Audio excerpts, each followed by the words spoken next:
adalah di antara kawasan punya 3 sungai utama, kawasan berbukit, Pelabuhan Kelang di antara penyumbang utama kepada KDNK justru mempunyai pelbagai jenis pembangunan. Ada kampung tradisi, ada taman perumahan dan pelbagai jenis kilang. Isunya yang berhormat Menteri, pertama, zon industri yang besar di Meru dan Sementa diluluskan di celah-celah kampung asal sedia ada selain taman-taman perumahan, kampung tradisi dan taman-taman. Saya baru melihat website Property Guru Malaysia. Ada 229 tanah perindustrian untuk dijual di Kapar. Mengikut kemaskini Ogos 2023. Ini yang baru nak dijual. Yang dah ada masuk top glove dan sebagainya lagi banyak. Jadi kelulusan taman perumahan yang besar di kawasan bukit, khususnya di Bukit Kapar, menyebabkan banjir lumpur yang berlaku di kawasan perumahan di bawah bukit. Penduduk mereka mendakwa mereka tidak pernah dilanda banjir, terutama banjir lumpur sebelum projek perumahan ini bermula. Ini faham-fahamlah banjir lumpur ni kan sangat menyusahkan, orang tak boleh kerja, orang nak hantar anak, bila hujan mereka pun dah risau, banyak barang dah rosak. Maka saya minta KPKT ambil tindakan kepada semua pemaju sebelum memulakan projek, perlulah mengambil tindakan pencegahan supaya projek yang mahu dilaksanakan tidak menyebabkan kesusahan kepada orang lain.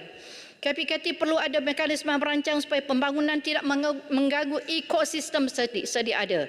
Bukankah kelulusan merancang sesuatu projek pembangunan sepatutnya memastikan sistem saliran, penyuraian trafik, keselamatan, pertambahan keperluan utiliti perlu diintegrasikan dengan sistem kemudahan utility aset awam, kewujudan masyarakat dan penempatan sedia ada. This is an ongoing issue. This must stop now, please. Menteri, tolong ambil tindakan. Bukit Kapar ya, saya dah sampaikan kepada Menteri. BIM 43040000 program khusus 040700. Bantuan sisa pepejal pihak berkuasa tempatan 10 juta. Ini cerita sampah. Ini di antara yang selepas saya jadi wakil rakyat ni saya melihatkan aduan tentang sampah diletak pelupusan tapak haram ini semakin banyak. Jadi saya merujuk kepada projek 00500 untuk makluman Menteri. Isu utama ni tadi yang saya sebutkan tadi, pembuangan sampah di tempat persendirian dan kawasan zon industri. Kes yang kronik ni telah mendapat liputan luas di semua media. Longgokkan dan pembakaran sampah sisa kilang di Batu 14 Jalan Kapar berdekatan dengan kampung Sungai Serdang, kampung Tuk Muda dan Pekan Kapar. Hampir 20 kaki saya dah sebut tingginya jenis sampah macam-macam bergunung di situ dan PBT Majlis Perbandaran Kelang tidak mampu membersihnya kerana kos mengangkut 400 metrik tan. Jadi saya minta Kapar mengesyorkan KPKT membantu memberi peruntukan kepada MPK untuk menyelesaikan masalah sampah haram secara tuntas. Bukan ini saja tapi secara menyeluruh. Tadi yang 229 yang nak jual gitu. KPKT memberi amaran keras kepada semua kilang yang berdekatan dengan perumahan supaya tidak sama sekali tidak boleh mengambil jalan singkat untuk jimat kos pengangkutan dan pemprosesan sampah terutama yang toksik dengan membuang di tempat dan dengan cara yang tidak selamat dan bukan tempat yang ditetapkan oleh KPKT atau PBT. Segala perancangan projek perumahan perlu ditinjau di site sebelum diluluskan. Bukan hanya di atas, di dalam ofis dan sebagainya. Perlu lihat secara menyeluruh alam sekitar. Dia punya apa dan sebagainya. Okey, last kali pengerusi, saya minta ada dua. Bomba dan Penyelamat Malaysia. P43 butiran 30,000 pembinaan bangunan JPPM di Semenanjung berapa yang baru berapakah bangunan baharu yang kerajaan mahu bina dalam negara dengan 50,700,000 perbelanjaan ini.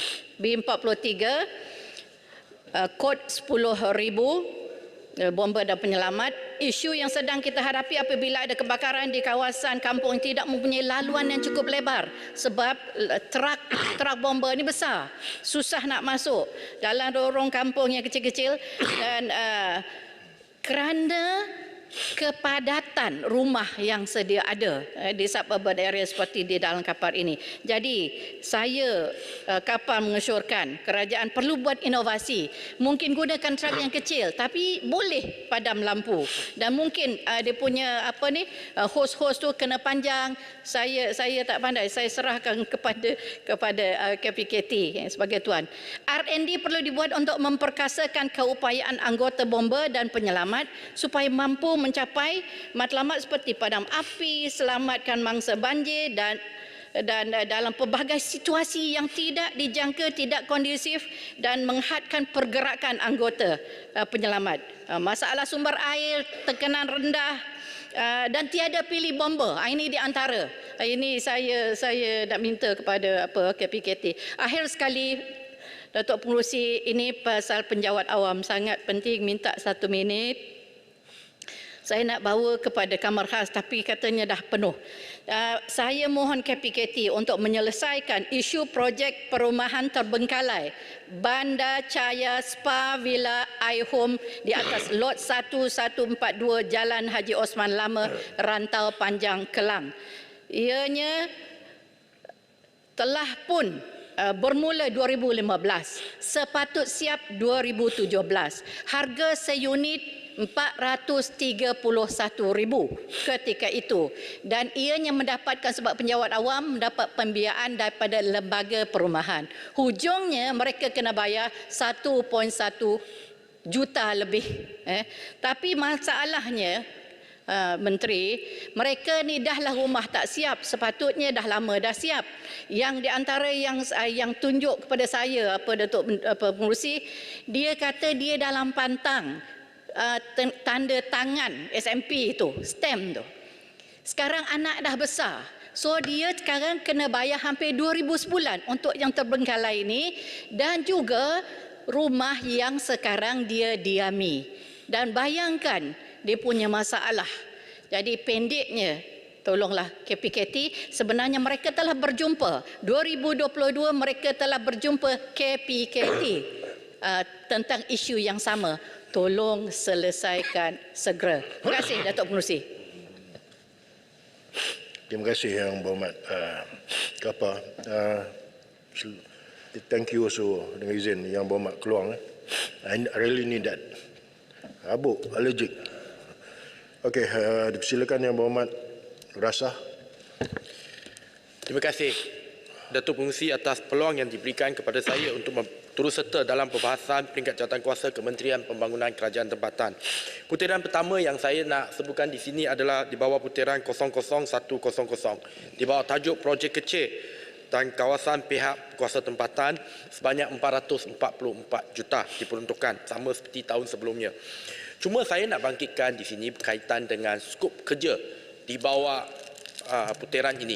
Sebab kita tahu dana peruntukan ini akan diagihkan oleh KPKT kepada semua 151 PBT, dan PBT sendiri yang akan menentukan apakah jenis projek ataupun kerja yang dilaksanakan.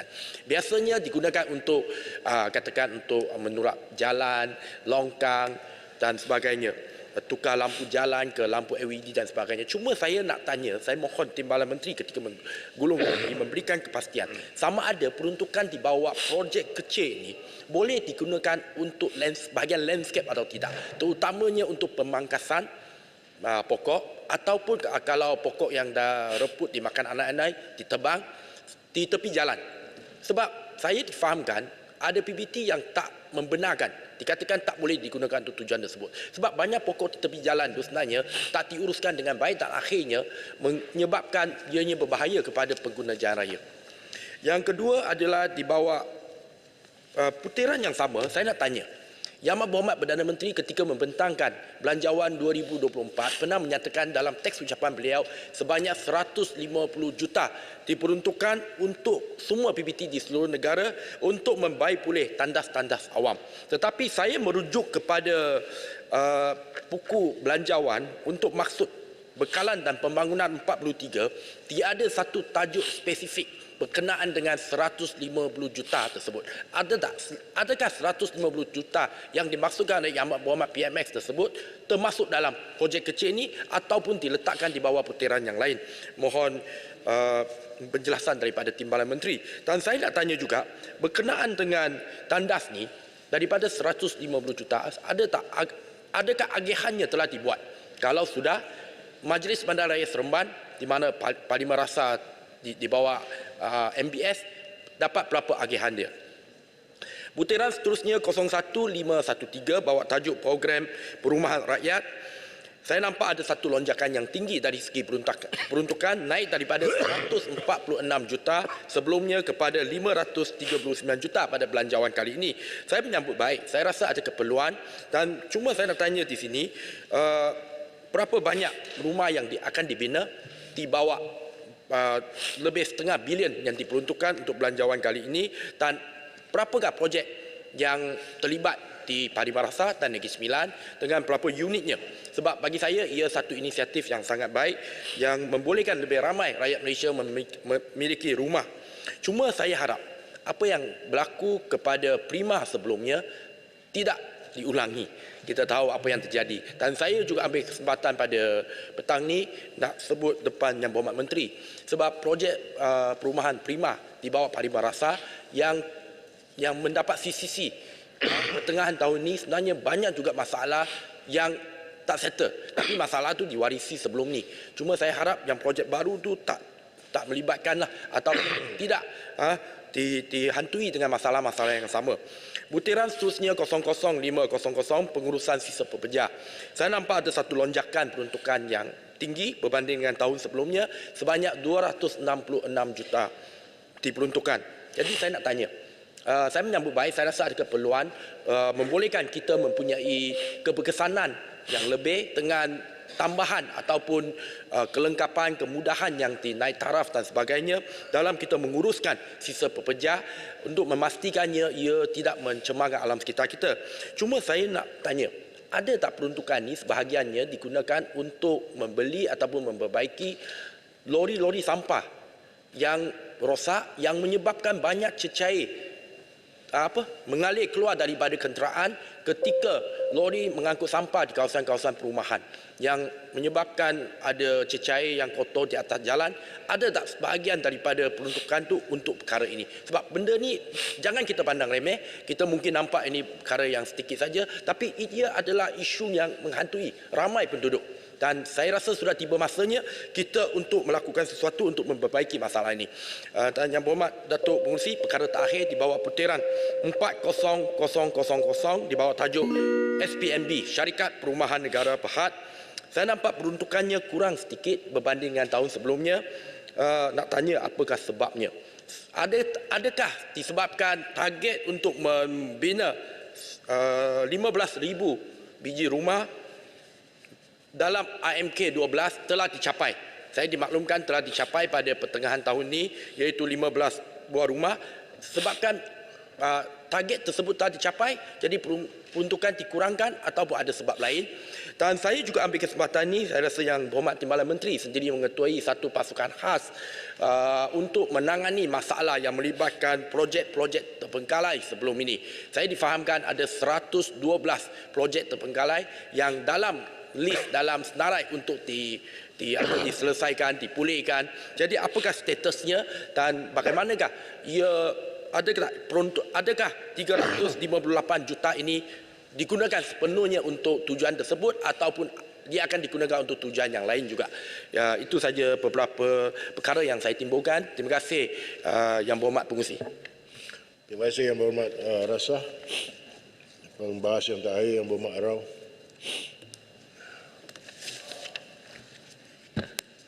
Bismillahirrahmanirrahim. Assalamualaikum warahmatullahi wabarakatuh. Rakyat Malaysia, orang muda, apa khabar semua?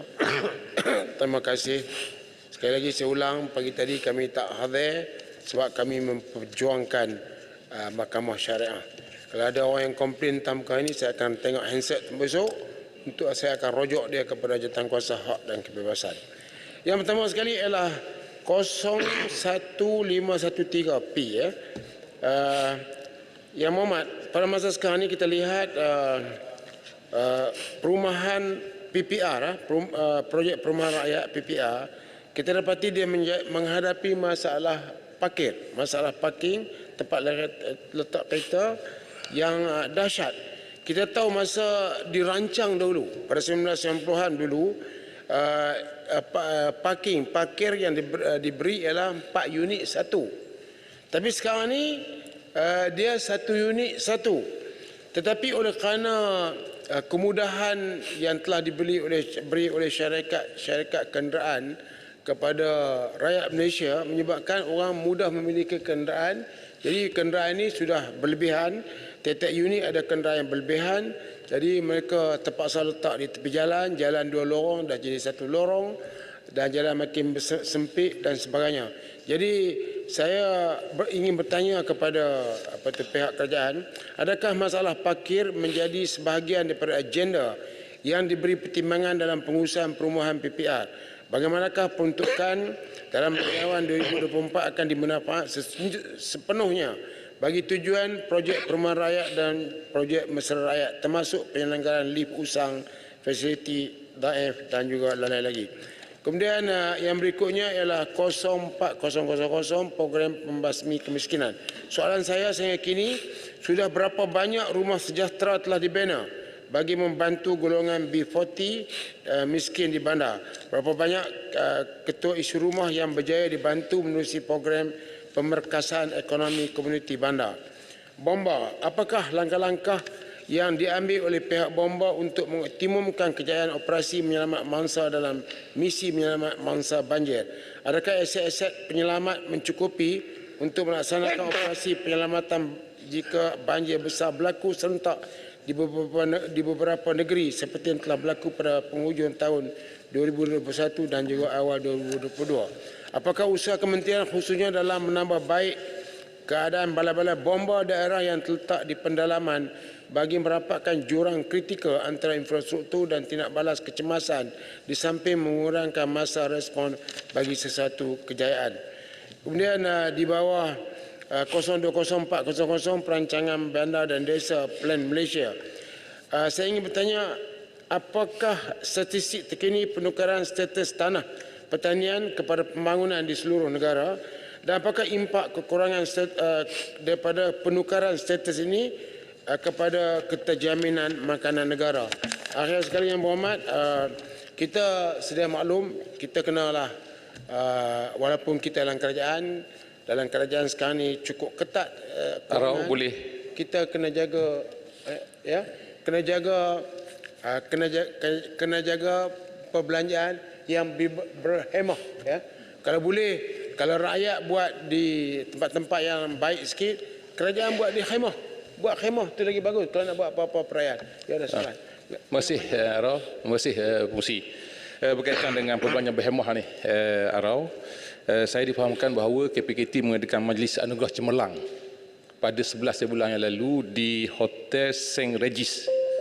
Persoalannya, adakah dia terkeluar daripada perkeliling KSN yang tidak boleh belanja mewah, dan mungkin kerajaan kata ini dibiayai oleh syarikat dan sebagainya. Kalau dibiayai syarikat, apakah syarikat sebut ada kepentingan dengan KPKT?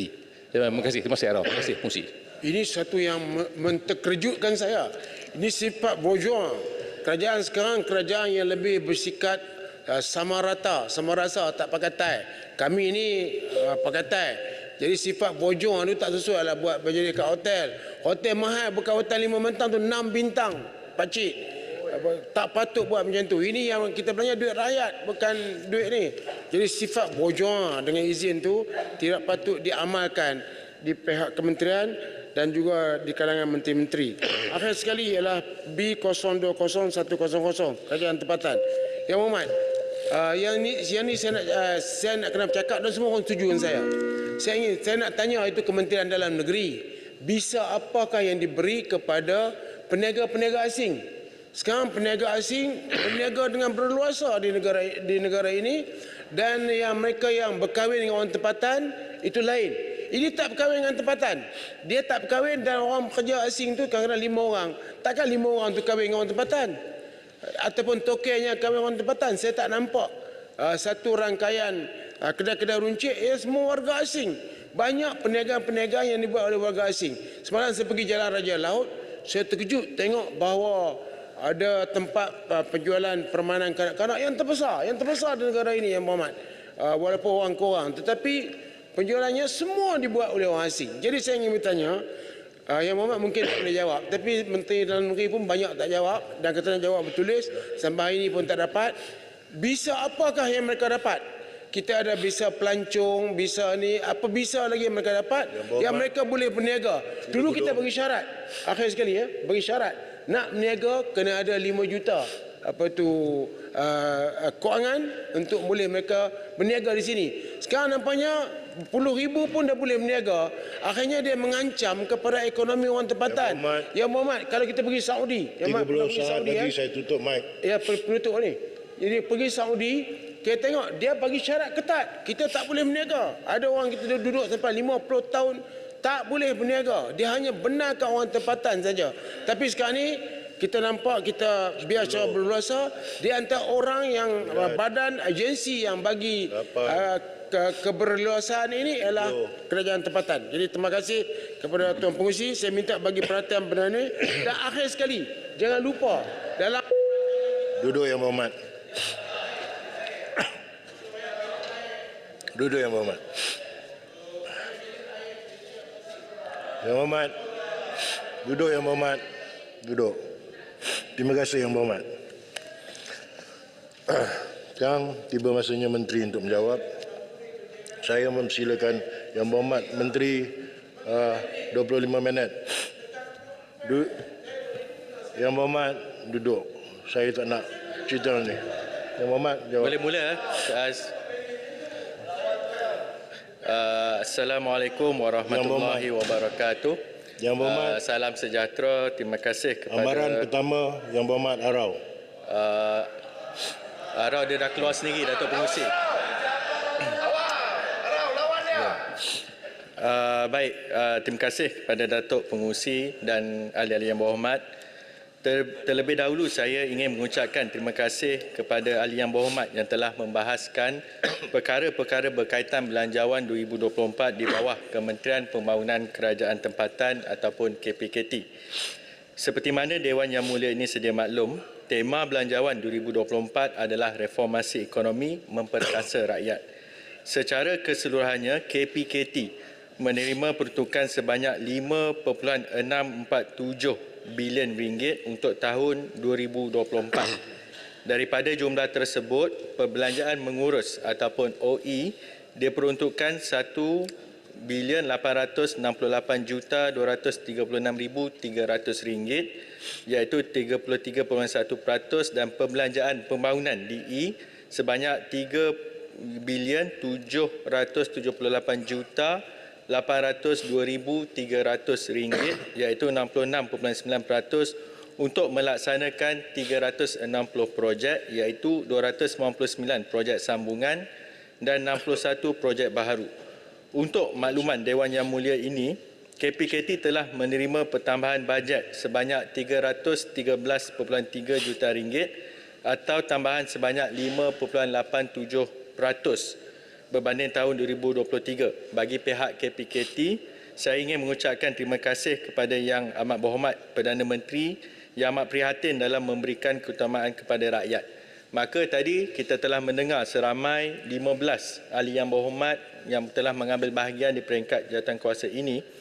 Bagi memulakan jawapan pada hari ini, saya mengambil jalan yang luar biasa sedikit kerana kalau ketika sidang Dewan sudah pasti isu perumahan itu merupakan isu yang paling utama ataupun dibincangkan, mengambil kira kepentingan orang awam di luar sana. Cuma sebelum saya menyentuh isu perumahan, mungkin di sini saya boleh mulakan sedikit dengan perkhidmatan Jabatan Bomba dan Penyelamat Malaysia, mengambil kira apa yang mereka telah lakukan selama ini juga perlu mendapat tempat di dalam Dewan ini. Jadi ada beberapa persoalan yang ditanya tadi, contohnya berkaitan dengan isu ataupun bagaimana untuk kita menambah baik dari segi bilangan anggota bomba, ataupun isu yang dibangkitkan juga tadi, persoalan mengenai kekurangan jentera ataupun fire rescue tender. Yang ini saya pasti Yang Berhormat Alustar dan beberapa Yang Berhormat juga ada bangkit, Batang Lupa dan sebagainya. Ketiga, persediaan menghadapi monsun timur laut, Dan keempat adalah soal kebajikan anggota bomba yang terjejas banjir. Bagi isu dalam mengatasi kekurangan anggota, pihak Jabatan Bomba dan Penyelamat Malaysia adalah dalam proses pengambilan pegawai sepenuh masa ataupun PSM seramai 67 orang pegawai kanan dan 209 anggota. Jadi yang ini kita jangkakan tarikh lapor diri adalah pada bulan Mei 2024. Di situ kita nampak ada usaha di peringkat Jabatan Bomba. Yang kedua, kita juga akan mengadakan pengambilan pegawai bomba bantuan ataupun PBB seramai 364 orang untuk 5 siri pengambilan di seluruh negara. Dan yang ketiga, kita juga akan memperkasakan bantuan secara sukarela melalui pasukan bomba sukarela PBS yang mempunyai keanggotaan keseluruhan seramai 7,898 orang atau sebanyak 358 pasukan yang aktif di seluruh negara. Perkara yang kedua, Kementerian melalui JBPM juga sedang dalam proses perolehan sebanyak 150 unit Compact Fire Rescue Tender ataupun CFRT bagi menggantikan jentera yang sebenarnya memang ada yang telah berusia lebih daripada 20 tahun. Pada masa kini, perolehan tersebut sedang dalam proses untuk menyiapkan prototipe CFRT dan proses bekalan dijangka bermula pada bulan Disember 2023 dan selesai pada tahun 2028. Maksudnya pengambilan ataupun proses itu kita akan buat secara berperingkat. Perkara yang ketiga, melalui JBPM juga kita sentiasa mencari alternatif ataupun kaedah terbaik bagi memastikan pengoperasian dan kesiapsiagaan JBPM berada di tahap optimum termasuk ketika bencana.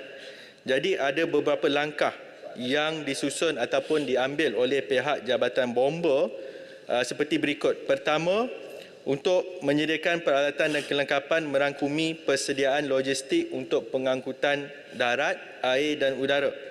Bagi kawasan atau lokasi tertentu yang jauh di pedalaman, JBPM berusaha memastikan capaian ke lokasi tersebut dapat dilaksanakan seperti melalui penggunaan unit udara bomba. Kedua, mekanisme mobilisasi keperluan keanggotaan semasa bencana telah tersedia di dalam SOP ataupun Standard Operation Procedure JBPM. Ketiga, menyusun dan menyelaras atur gerak kekuatan anggota dengan mengambil kira penyelarasan pertukaran shift bekerja pegawai bomba dari 12 jam kepada 24 jam sekiranya bencana berlaku dan mengambil masa yang lama atau panjang untuk ditamatkan. Dan keempat, menempatkan aset logistik di 3 pangkalan hadapan wilayah ataupun regional forward base dengan izin sekiranya negara menghadapi musim monsun timur laut. Yang mana macam contoh pun hujung minggu lalu saya baru kembali daripada Pulau Pinang yang mana kita telah merasmikan ataupun telah diisytiharkan secara rasmi oleh Tuan Yang Terutama Tun Tuan Yang Terutama Pulau Pinang. Jadi di zon utama ni ada 3. Pertama adalah zon utara iaitu di Perda Pulau Pinang. Tasik Gelogor tahulah kot, dia dekat kepala batas sana.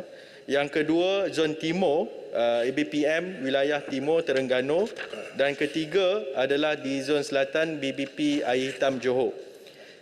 Yang keempat mengenai kebajikan anggota bomba, melalui kementerian ini juga kita menyediakan kewangan dan keperluan selain menggunakan iaitu kita menggunakan tabung. Pertama, kumpulan wang kebajikan bomba, kedua Kesatuan Pekerja Bomba dan ketiga Persatuan Kebajikan Jabatan Bomba. Jadi macam mana bencana berlaku awal tahun ini pun apabila saya sendiri turun melihat keadaan pasca banjir di Kelantan dan Terengganu dan kemudian ada banjir di kawasan Johor, memang kementerian ada juga menyalurkan bantuan melalui tabung-tabung tadi kepada pegawai yang terjejas. Dan mereka ini juga sebenarnya ketika beroperasi, rumah-rumah mereka juga terkesan. Jadi yang itu kita sama-sama bagi penghargaan kepada pegawai bomba yang bertungkus lumus dan sekarang bersiap sedia untuk menghadapi sebarang kemungkinan monsun timur laut. Itu adalah berkaitan dengan bomba. Perkara seterusnya berkaitan dengan bomba saya akan ulas kalau ada masa, iaitu PBB siswa sebagai contoh yang dibangkitkan segamat insyaAllah sebentar nanti. Perkara yang kedua yang sebenarnya agak banyak dibangkitkan oleh ahli-ahli yang berhormat adalah berkaitan dengan isu perumahan. Tetapi bagi memandu untuk menjawab isu-isu yang dibangkitkan, saya lebih mudah untuk rujuk berdasarkan butiran yang ada supaya jawapan itu juga menjawab sebanyak mana persoalan yang dibangkitkan. Iaitu yang pertama, ada beberapa soalan yang bermula dengan Kanga tadi dan diikuti dengan beberapa ahli yang berhormat, iaitu butiran 01513 berkaitan program perumahan rakyat ataupun PPR. Kalau Kanga memang bertanya tentang status di Kanga, tapi saya juga cuba rumuskan secara lebih meluas kerana ahli-ahli parlimen yang lain juga telah bangkitkan, iaitu untuk pembinaan PPR ini seperti mana yang telah diumumkan dalam belanjawan yang lepas, KPKT telah membuat tawaran ataupun membuka peluang kepada semua negeri untuk mengemukakan mana-mana tanah secara percuma dan nominal, dan negeri yang memberi tanah secara percuma ataupun nominal akan diberikan keutamaan untuk dibina PPR tersebut. Maka sebab itu proses ini kita telah lakukan dan insya-Allah bagi tahun 2024 kita jangkakan kebanyakan daripada projek-projek ini akan boleh mula mengambil tempat.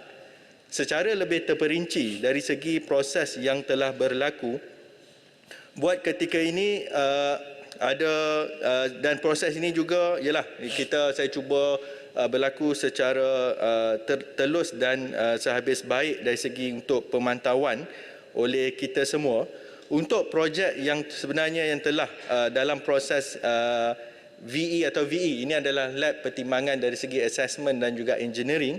Terdapat 5 projek yang melibatkan 5 buah negeri telah melalui proses ini.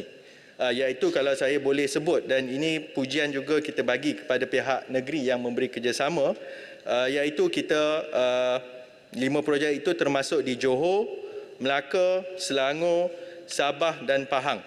Cuma di Pahang ini juga kita baru dimaklumkan bahawa terdapat permintaan daripada pihak negeri untuk menukar tapak yang dicadangkan oleh mereka. Manakala 2 projek lagi kita masih menunggu tarikh untuk lab tersebut, iaitu untuk di Pulau Pinang dan juga di Perak. Manakala untuk proses yang sebenarnya boleh terus ke prakelayakan adalah di Negeri Sembilan, Terengganu dan juga Perlis. Manakala 3 lagi negeri yang kita masih belum muktamadkan kerana ada negeri yang belum kemukakan dengan jelas tanah yang dicadangkan, antaranya adalah Kelantan dan juga Kedah dan juga Sarawak. Cuma untuk proses yang untuk kita lalui sebagai contoh yang ditanya oleh Kanga, bagi PPR yang dicadangkan adalah terletak di Sempang 4 Perlis. Bagaimana proses PPR ini dibuat adalah kita memohon melalui kerajaan negeri itu sendiri untuk mengemukakan tanah-tanah yang hendak dibangunkan untuk tujuan PPR. Maka sebab itu bagi ahli-ahli yang berhormat mungkin mempunyai beberapa pandangan dari segi kesesuaian, dari segi lokaliti, daerah mana, zon mana dan sebagainya. Proses itu bagi kami di KPKT ini merasakan yang paling melibatkan dengan yang lebih mendapat maklum balas yang lebih meluas adalah melalui kerajaan negeri. Maka ada beberapa persoalan tadi dalam soal sama ada boleh di kawasan zon utara di Johor dan sebagainya, itu perlu diputuskan oleh pihak kerajaan negeri. Perkara yang kedua juga berkaitan dengan PPR yang ada terkait oleh persoalan daripada Yang Berhormat Ampang, daripada Yang Berhormat Alustar mengenai bagaimana sama ada rumah-rumah yang dibina itu boleh ditetapkan beberapa syarat untuk kegunaan ataupun kemudahan penyewa ataupun pembeli PPR di kemudian hari.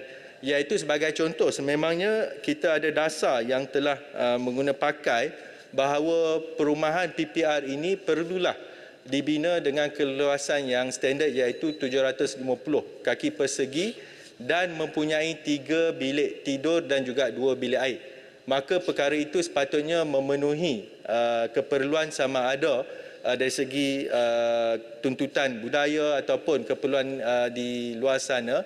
Cuma dari segi pembangunan yang disebut tadi soal ruang untuk kegunaan asas ataupun komunal yang disebut oleh Yang Berhormat Ampang, kalau saya boleh rujuk di sini, sememangnya melalui Jabatan Perancangan Bandar dan Desa iaitu Plan Malaysia, memang kita ada Standard Perumahan Kebangsaan ataupun CIS 26-2019 yang dikeluarkan oleh Lembaga Pembangunan Industri Pembinaan CIDB. Jadi untuk projek PPR yang memang di bawah kendalian kita pada hari ini, untuk yang akan datang ataupun yang sedang kita usahakan ini, perlu menyediakan kemudahan asas seperti Dewan Komuniti, Taman Permainan dan juga kawasan lapang yang mana seperti mana yang disebut oleh Yang Berhormat Ampang tadi.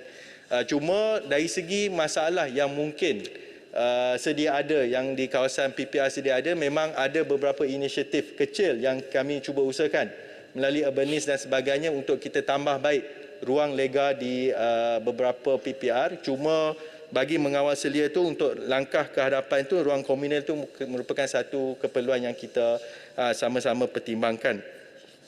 Kemudian kalau diteliti juga Yang Berhormat rasa, sebab saya cuba melalui berdasarkan butiran yang disebut SPNB sebentar tadi, sememangnya untuk kebelakangan ini SPNB sebenarnya ada dua projek yang mereka tumpukan pelaksanaannya. Satu adalah yang dipanggil Rumah Mesra Rakyat RMR, yang mana RMR itu adalah permohonan yang datang daripada pemohon untuk membina rumah di atas tanah miliknya. Maka kerajaan menyalurkan subsidi sebanyak RM20,000 supaya akhirnya meringankan beban bagi mereka untuk memiliki rumah. Dan ini program ini agak popular untuk di kawasan pinggiran bandar, yang mana terdapat tanah-tanah yang dimiliki oleh mereka tetapi tidak ada kemampuan untuk membina rumah. Manakala sebelum ini juga di bawah SPNB ada projek perumahan kediaman yang ada tapak-tapak projek yang dibina dalam skala yang lebih sederhana. Cuma untuk tahun hadapan kita hanya menumpukan kepada Rumah Mesra Rakyat. Maka itu menjelaskan bukan bermaksud kita rumah memang kita akan terus untuk SPNB ini tumpukan kepada RMR. Perkara yang seterusnya berkaitan juga dengan perumahan tadi adalah berkaitan dengan yang disebut tadi butiran 0400, program pembasmian kemiskinan bandar. Alustar ada tanya Arau sebelum dia mengamuk tadi pun dia ada sebut sikit, yang mana saya pun tak tahu kenapa dia marah, tapi tak apa.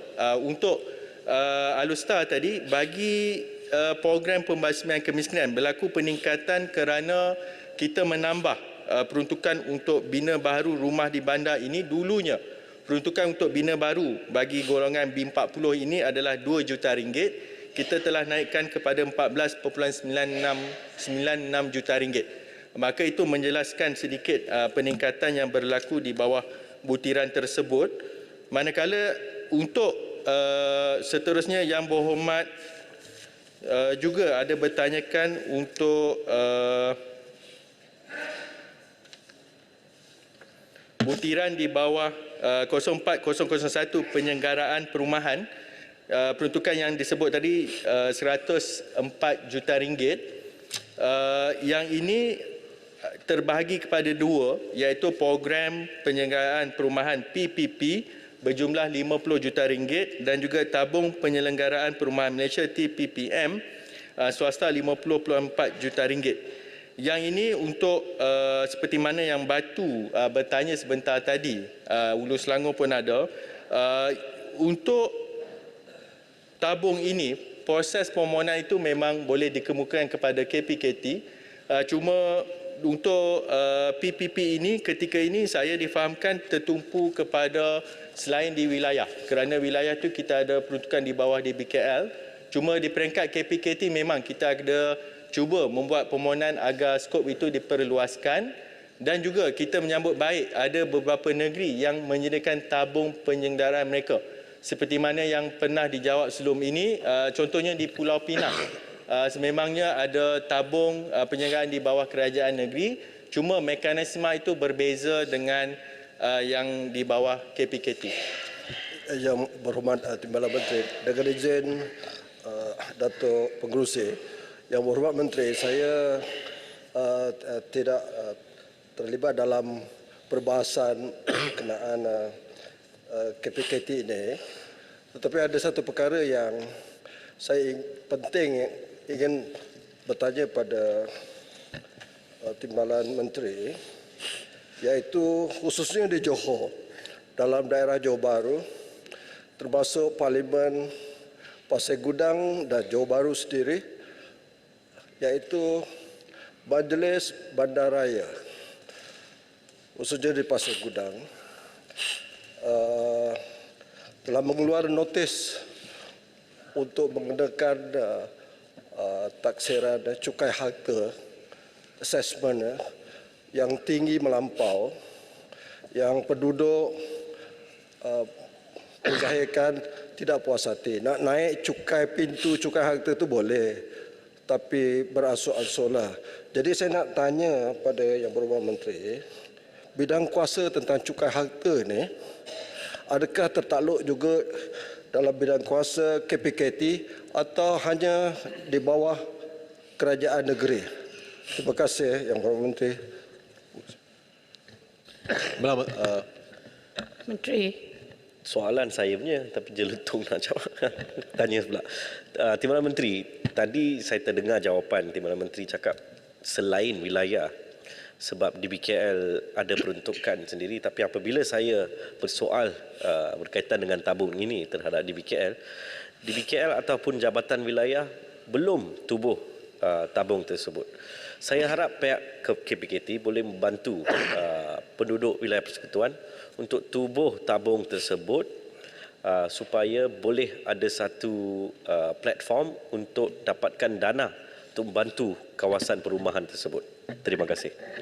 Menteri, saya banyak juga dah sebut tadi, tapi Menteri tak jawab lagi sebab ada 4 minit. Saya nak ingatkan Menteri, tengah live ni orang tengah menunggukan tentang projek sakit itu di Rantau Panjang Kapar. Terima kasih Menteri.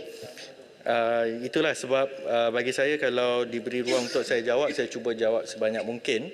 Dan saya memilih topik yang agak besar kerana isu perumahan ini bukan perkara yang mudah untuk kita uruskan. Cuma untuk Yang Berhormat Pasir Gudang, itu perkara baru. Nanti saya kena tunggu turn. Maksudnya kita dengan sekarang tadi butiran pasal perumahan.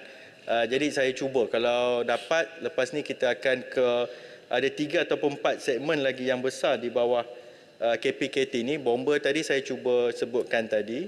Kemudian adalah di bawah Jabatan Kerajaan Tempatan. Dan juga seterusnya ada isu berkaitan dengan pengurusan sisa pepejal.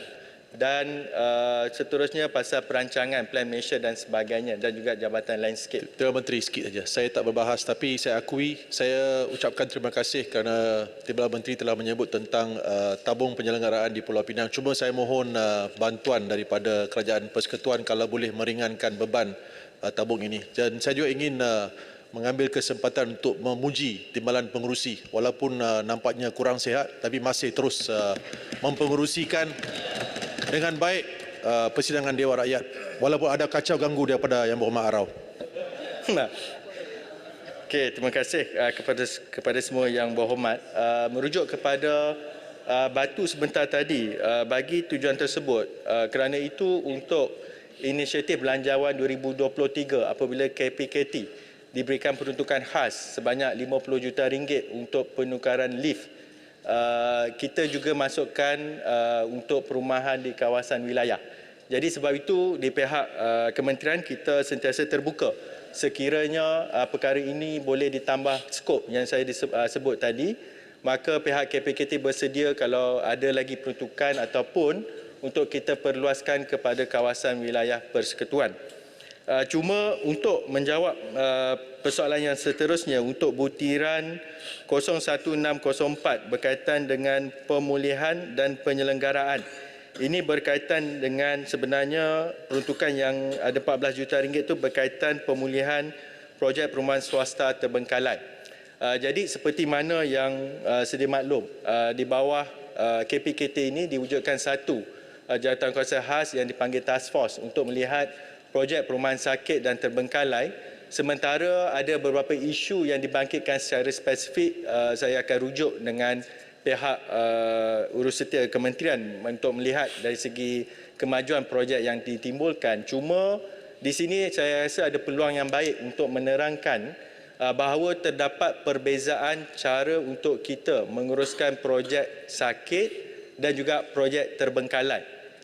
Sakit itu bermaksud projek tersebut telah tergelincir daripada tarikh yang sepatutnya siap tetapi masih lagi diuruskan oleh pemaju yang sama. Itu adalah definisi yang semudah mungkin yang saya boleh berikan. Kalau teknikalnya kita ada lebih terperinci. Manakala terbengkalai itu apabila pemaju asal bukan lagi menguruskan projek tersebut.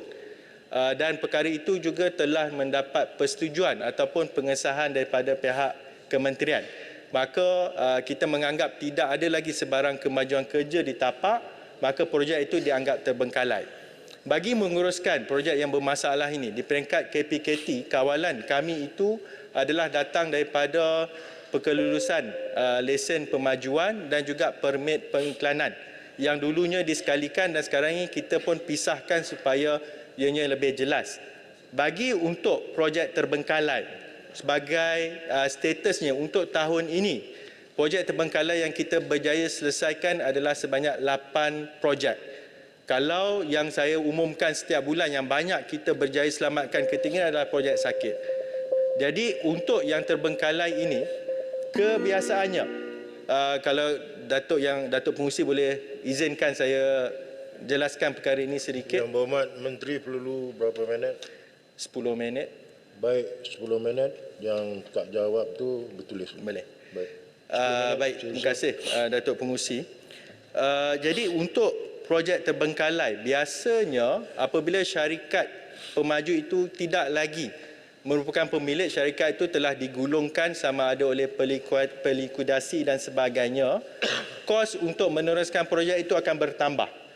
Jadi sebab itu menguruskan projek terbengkalai ini lebih rumit, maka di peringkat kerajaan dalam inisiatif Belanjawan 2023 kita telah menerima peruntukan tambahan sebanyak 20 juta ringgit. Maka yang ada dalam butiran ini adalah projek sambungan yang kita telah mulakan daripada tahun ini. InsyaAllah sasaran di peringkat kementerian daripada 8 projek terbengkalai yang kita berjaya selesaikan tahun ini, tahun depan kita sasarkan sebanyak 20. Iaitu memang kita akan tumpukan dengan lebih spesifik beberapa kawasan yang telah dikenal pasti, termasuk kawasan-kawasan yang menerima peruntukan tambahan daripada kerajaan, yang mana di sini dalam bajet disebut masih berbaki 14.17 juta ringgit. Manakala seperti mana yang Berhormat ahli-ahli parlimen ada bangkitkan soal projek sakit pula, sebab itu di peringkat kementerian kita mengharapkan apabila diumumkan skim jaminan khas yang berjumlah 1 bilion ringgit adalah untuk kegunaan bagi menguruskan projek-projek yang sebenarnya masih dianggap sakit di bawah pemaju sedia ada, kerana projek-projek yang disebut seperti Batu tadi, rumah WIP dan sebagainya, projek itu adalah di bawah program yang melibatkan di bawah kerajaan. Maka sememangnya amalan selama ini adalah supaya projek kerajaan ini kita tidak terbengkalaikan ataupun program perumahan di bawah kerajaan ini. Cuma cabarannya adalah sama ada perkara ini boleh menjadi satu kaedah bagaimana kita nak memastikan tata kelola dalam mentadbir projek yang telah bermasalah ini untuk berjaya diselesaikan dengan sebaik mungkin. Jadi perbincangan dengan pihak MOF itu masih dalam prosesnya dan kita juga mengharapkan perkara ini ada kelonggaran untuk pihak kami menggunakan skim tersebut untuk tujuan memulihkan projek yang sakit. Bagi data terkini yang ditanya oleh Yang Berhormat, kalau saya boleh rujuk kepada laporan yang telah kita kemukakan dalam sidang media bagi untuk bulan terkini, iaitu jumlah projek sakit semasa adalah sebanyak 476 projek, yang mana bilangan unitnya adalah sebanyak 73,203 unit dan GDV adalah sebanyak 59.78 bilion ringgit. Projek lewat sebanyak 68 projek, manakala projek terbengkalai YB Rasah tadi kita ada pengurangan 1 menjadi 111 ketika ini. Namun data-data ini adalah dinamik, yang mana untuk tahun ini sehingga bulan 10 2023 di bawah task force ini kita telah berjaya selesaikan sebanyak 301 projek perumahan, yang mana GDV-nya mencecah 28.8 bilion ringgit. Itu bagi menjawab bagi butiran yang terkait dengan soal pemulihan dan penyelenggaraan 01604 sebentar tadi. Seterusnya, kalau saya boleh sentuh sedikit berkaitan dengan beberapa perkara yang berkaitan dengan rumah, seperti untuk data berkaitan dengan Simen Rahmah yang ditanya Yang Berhormat Hulu Terengganu. Skim Simen Rahmah ini Timbalan Menteri Ampang.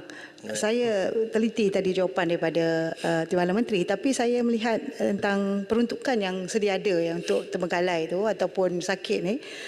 Kita kena tahu bahawa bila pemajuan itu dalam kategori kedua-duanya, ia sebenarnya datangnya daripada masalah pemaju ataupun masalah yang di sudut pandang pembeli. Pembeli pun ada kesan yang secara langsung bila projek-projek terbengkalai.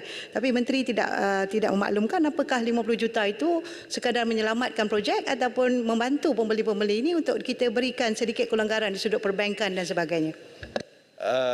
Terima kasih Yang Berhormat Ampang.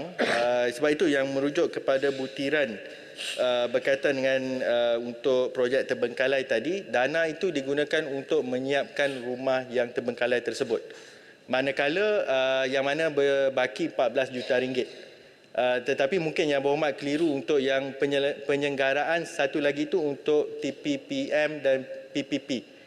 Itu yang berjumlah 100 juta ringgit tadi. Sementara untuk bagi membantu meringankan beban para pembeli di pihak kementerian, macam saya sebut, punca kuasa yang kami ada tadi di peringkat APDL. Maka sebab itu apa yang boleh dilakukan di peringkat task force ini menjurus kepada melihat kepada status projek. Namun bagi tujuan apabila ada aduan dan juga permintaan daripada pembeli, di peringkat kementerian ini memang kami bersedia untuk mengesahkan bahawa projek itu menghadapi masalah dan mengeluarkan surat sama ada secara spesifik kepada mana-mana pembeli ataupun secara general kepada mana-mana pemajuan bagi membuka ruang buat mereka berunding dengan pihak pembiaya. Maka sebab itu dari segi pembiayaan itu, perjanjian itu bukan ditandatangani ataupun melalui KPKT. Kerana KPKT tadi hanya mengawal dari segi pelesenan pemajuan, tetapi dari segi peminjaman itu antara peminjam dan juga pemberi pinjaman tadi, antara institusi. Perjanjian itu tidak ada punca kuasa di peringkat KPKT, cuma apabila pengesahan projek itu dinyatakan melalui surat secara spesifik ataupun general, kelazimannya para pembeli akan menggunakan surat tersebut untuk berunding sama ada dengan LPPSA ataupun dengan pihak pemberi pinjaman yang lain. Datuk Pengurusi, kalau saya boleh teruskan kepada perkara yang berkaitan dengan sedikitlah dengan PBT sebentar tadi.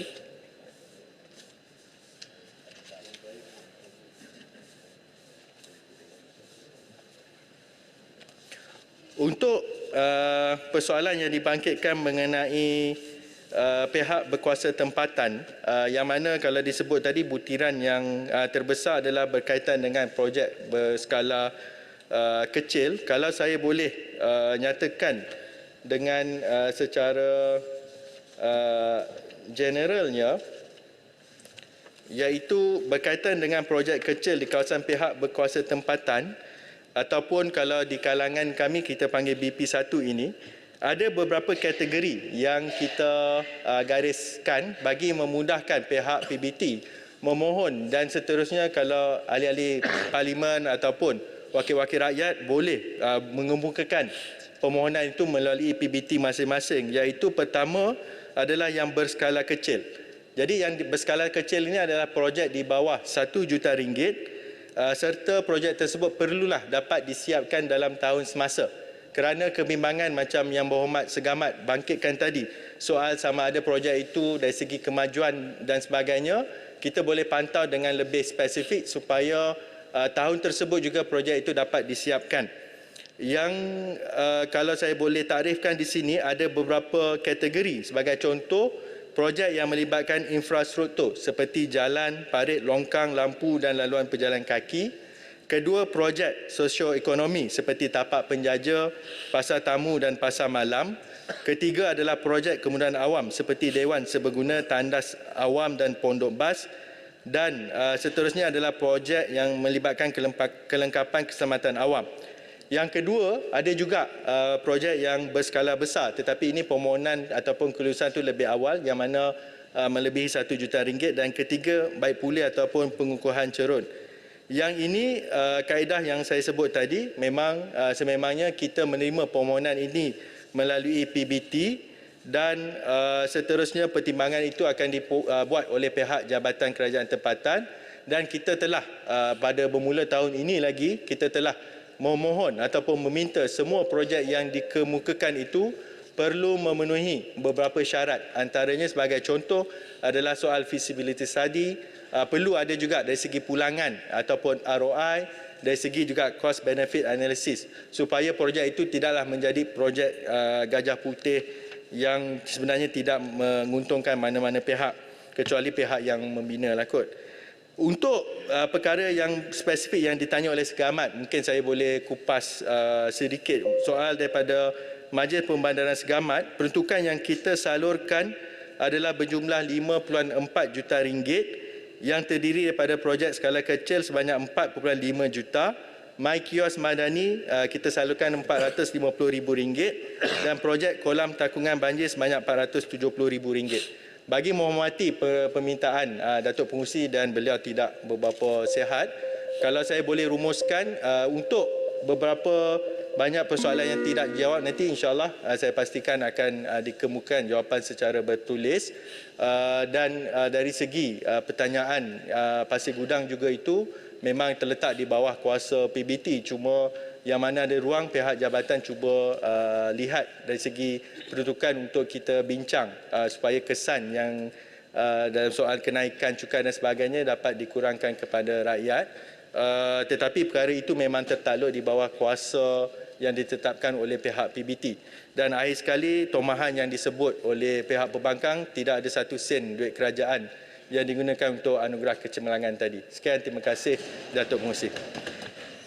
Terima kasih Yang Berhormat Menteri.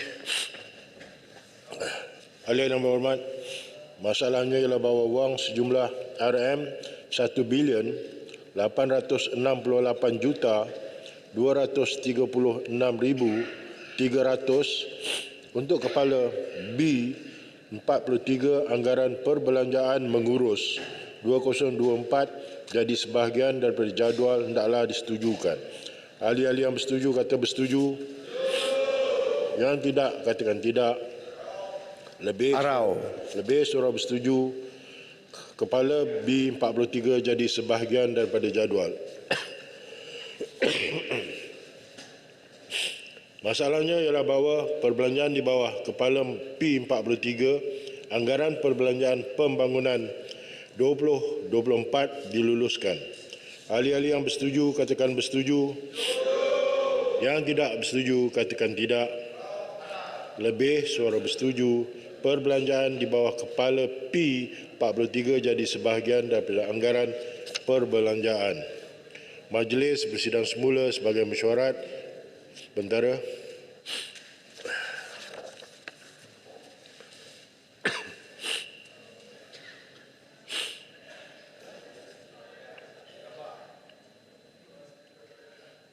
Terima kasih, Bentara. Ahli-ahli yang berhormat, mesyuarat Dewan hari ini ditangguh sehingga jam 10 pagi hari Selasa 21 November 2023. Semoga cepat sembuh, Datuk Timbalan Semoga Speaker. cepat sembuh. Timbalan Speaker. Panas tak apa, jangan koyak.